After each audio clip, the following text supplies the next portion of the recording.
This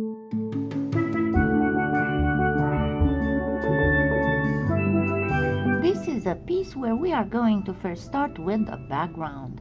These tiny little stamps I discovered at PolyClay Play and I adore them. You can make your own textures just by, swirling them around, changing the direction. This little ginkgo biloba leaf is absolutely fabulous.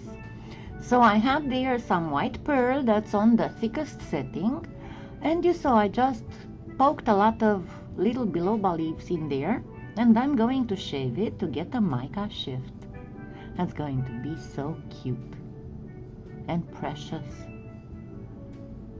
Now I'm not going to let you watch me shave that for minutes on end.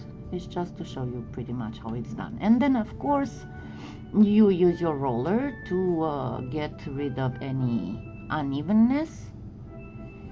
And then of course I'm going to use a little bit of the pasta machine. I got the light a little bit down so you can see better. And yeah, I didn't put the wax paper there, so it's stuck. Then I'm going to use my teardrop shapes. And of course, being a metal, it's got a seam, so I need to get rid of that seam. And I don't fuss a lot because I'm going to fix all the edges with sanding. And this time I'm going to show you how I'm doing it. And now all we have to do is to bake these on tiles.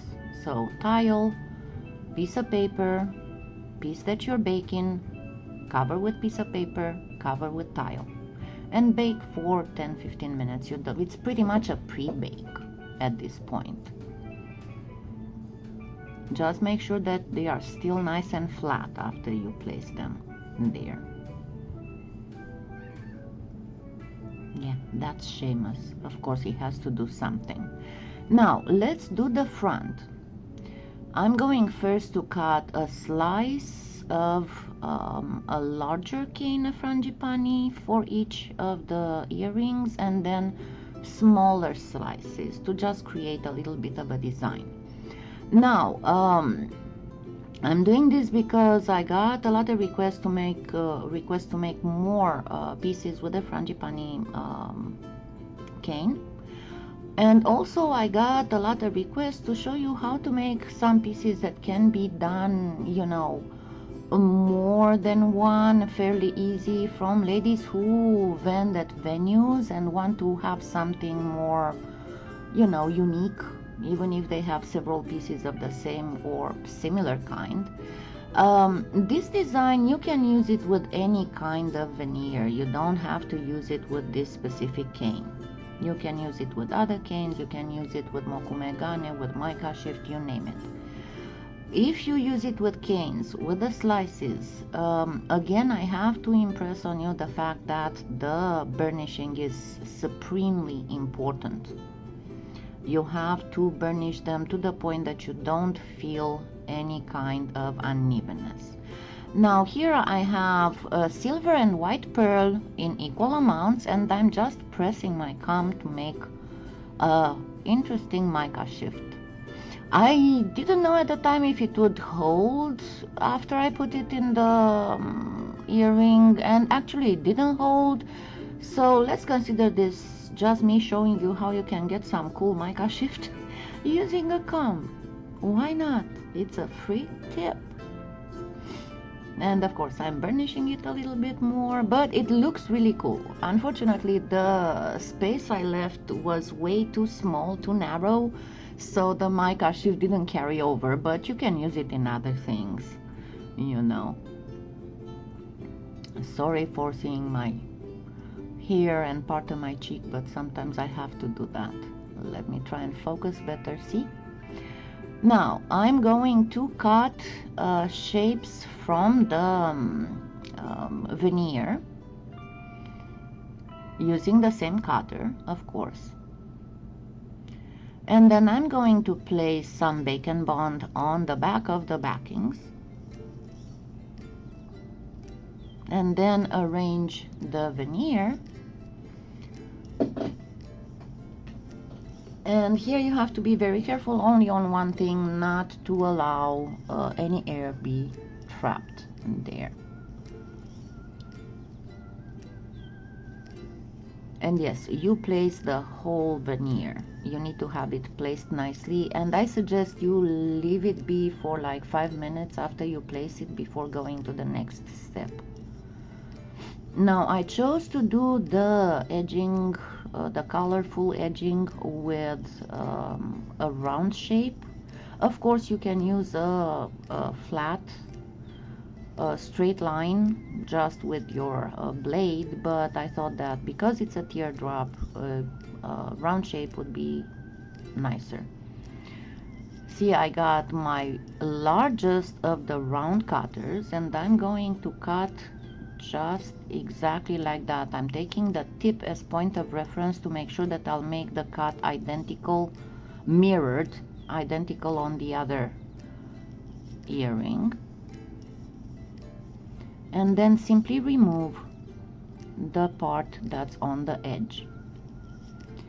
Now take a piece of black that has to be of the exact same thickness as your veneer, and simply cut with the same cutter, the round cutter. I'm going to try and make it a little bit more visible, because if white on my old white tile was hard to see, black on this granite tile is hard to see too. And then place the black so that you'd leave about 1.5 millimeters between the black and the veneer. Gently trim the excess clay.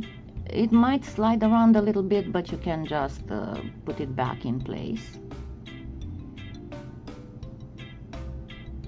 And then it's very important that your line that is there is fairly nice and equal. That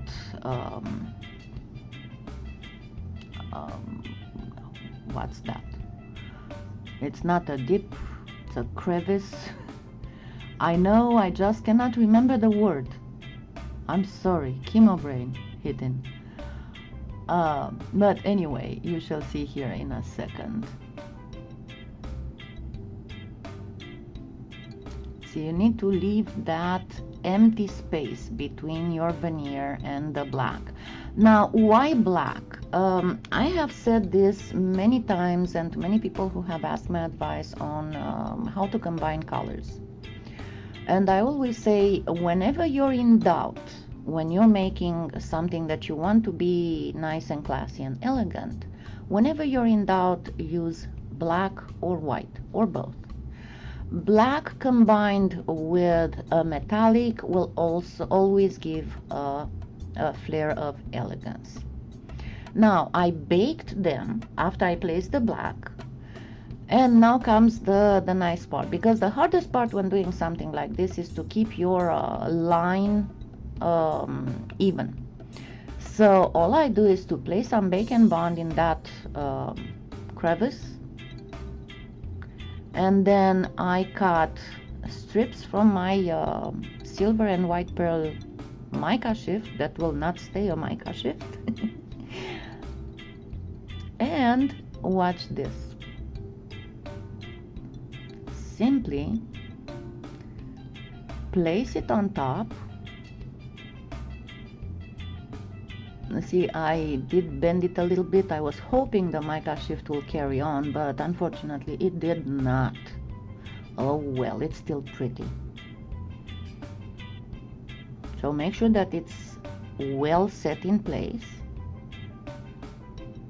and then simply cover with some wax paper and press, first with your acrylic block, and then you can use your roller, and the clay will just go in there. All you have to do now is to trim and shave a little bit. You can actually shave and clean with alcohol most of the excess, and then whatever is still left there, it's very simple to sand off. But you will have a beautifully straight line of metallic between your veneer and the black.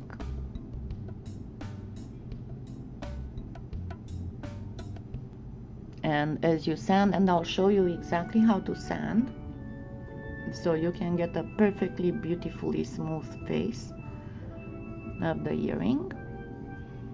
And I will do the same thing on the second earring. I should have moved the camera a little bit lower, but well, because I have, when my hands are hurting, I have the tendency to bring stuff towards me.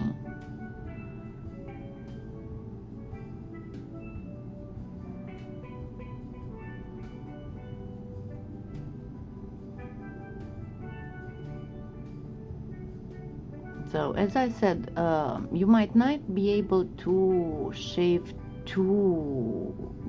all the way, because you have to be very careful. You don't want to shave any of the baked clay. If you have a sharp enough blade, it's going to shave through the baked clay. But just use some a paper towel moistened in alcohol and just wipe off the face.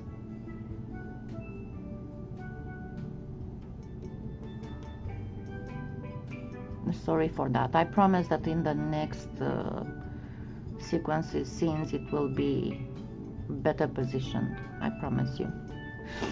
But anyways, so just nicely rub, and you will get most of the excess silver off, and then bake for another 20 minutes. See, there's a tiny bit of the mica shift that's left, but it will be sanded off. So I'm going to start with a 240, and first I'm going to make my edges nice and smooth. Remember when I told you, and I keep telling you, don't fuss too much with the edges, because it takes only a few swipes with the sandpaper to make beautiful, straight, gorgeous edges. And then I used 240 for the face first until I got rid of all the excess silver and I got everything to the same level. And then I just go 400, 600, 800, 1000, and I finished these ones with 1500.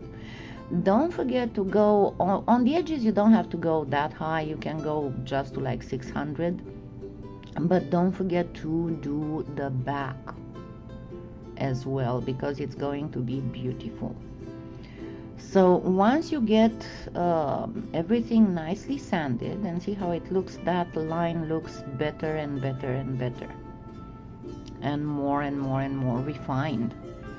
So once you get everything sanded to the finest grit, then simply rinse your pieces well, and we shall buff them.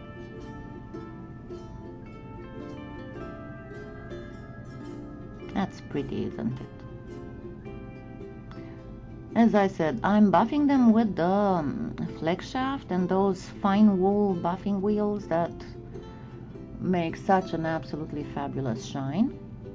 And remember, I'm going to put links to where you can get everything in the video description. If Trish at PolyClay Play doesn't have it, you'll find it in I'll give you the link for my Amazon influencer store. But usually I prefer to get stuff from Trish because she gives prices that are lower than Amazon. I mean, if she cannot get a lower price than Amazon, she doesn't carry it. I know that from her. So there you go. You go and buff everything, and now we are ready to do this. And remember when I told you that it's a good idea to poke holes, and then somebody asked me, is it always necessary to poke holes? And I said, hey, it's a good idea to do it, because otherwise when you flatten the pinch bail, you might break your piece. And I'll show you, this is exactly what happens here, because when you widen it, those little pins don't always go straight, so I broke it. So, but it can be fixed, so let's fix it. First, I'll use my rigid blade to cut the broken tips, and I'll make sure that they are nicely and cleanly cut. After which, all I will do will be to sand nicely, do a little bit of rounding with the sanding, and then buff, and I will be ready. My pieces are not completely ruined. So what if they won't have a very pointy tip?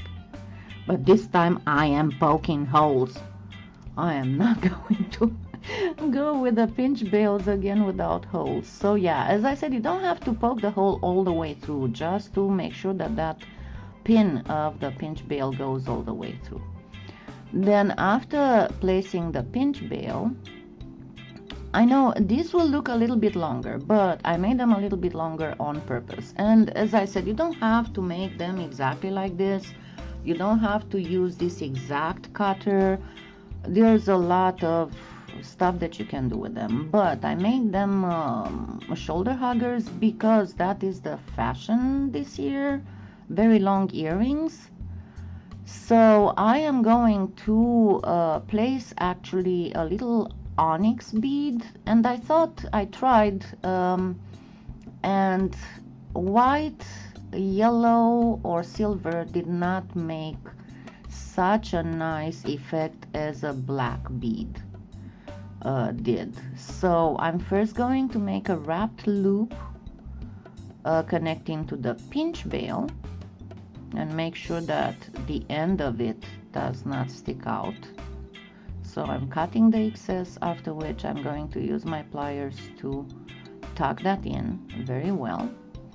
And then I'll place a bead cap, a little onyx bead, if I can ever find a little hole in it. There you go.